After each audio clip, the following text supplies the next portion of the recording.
Everyone, welcome back to NailNovice. I've got another pigment video for you today. I picked up 3 new pigments recently and I'm going to show you how to create a really easy French fade or ombre on natural nail clients.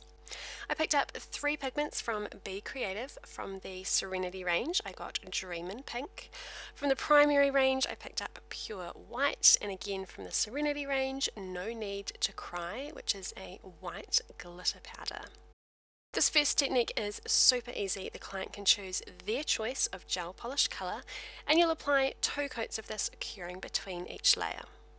A little goes a long way with white pigment, so after dipping my brush in, I'm rubbing it into my paper towel to remove any excess before patting it onto the nail. Now I'm not starting right at the free edge. Too much pigment at the free edge can lead to chipping. So I'm starting just above this with the bulk of what's on my brush and then gently brushing the excess down over the front. With what's left on my brush, I'm then patting upwards, and as the pigment runs out it creates a natural fade. I'm then coming in with the tiniest amount of No Need to Cry, the white glitter powder. I really feel like the shimmer it brings to the nail makes the transition from polish to powder much more subtle and seamless. I'm then floating my top coat over and curing, and applying a second top coat to help prevent chipping. For the second look, I'm starting with 2 coats of white gel polish.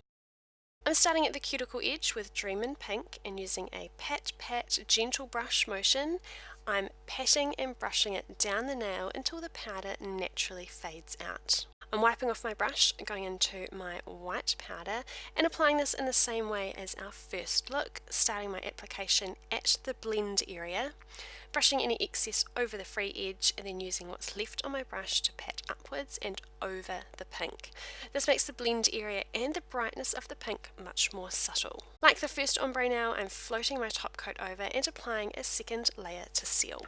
Using pigments to create an ombre is really popular for brides wanting to use their natural nails but create the look of the French fades they've seen done in acrylic online or on Instagram pictures. That's it for today's video. Be sure to subscribe and check out my other videos.